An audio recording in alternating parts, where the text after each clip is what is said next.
अरे दाढ़ी वाला स्वामी चाहिए दाढ़ी वाला बोला হবে না কেমন লাগবে ও বলে টোপা টুকি ময়না দাढ़ी वाला स्वामी चाहिए পাঞ্জাবি টুপি ভালো লাগে না জানা হয় হাফেজ মাওলানা পাঞ্জাবি টুপি ভালো লাগে না জানা হয় হাফেজ মাওলানা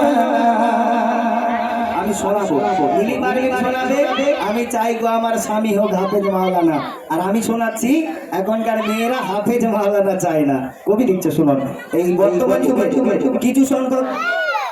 মহিলা আছে যারা স্বামীকে কদর করে না গো স্বামী এমন একটা জিনিস আল্লাহ পাক নারীর কিন্তু সৃষ্টি করেছে স্বামীর বুকের বাম পাঁজরের হাড় দিয়ে তাই না কিন্তু এখনকার নারীরা সেটা বোঝে না গো এখনকার মেয়েদের কাছে স্বামী হলো পচা আম এরা জানে না এদের কি অবস্থা হবে মায়শারের দিনে তো সেই ঘটনামূলক গজল প্রত্যেক নবীকে আল্লাহ পরীক্ষা নিয়েছিল আমার মায়েরা ভালো করে শোনেন গজল অনেক শুনেছেন এই ধরনের গজল শোনেন প্রকৃত গজল কাকে বলে আইয়ুব নবী আল্লাহর অনেক বড় নবী ছিলেন কিন্তু আইয়ুব নবীকে আল্লাহ পাক কেমন করে পরীক্ষা নিয়েছিল আইয়ুব নবীর সারা শরীর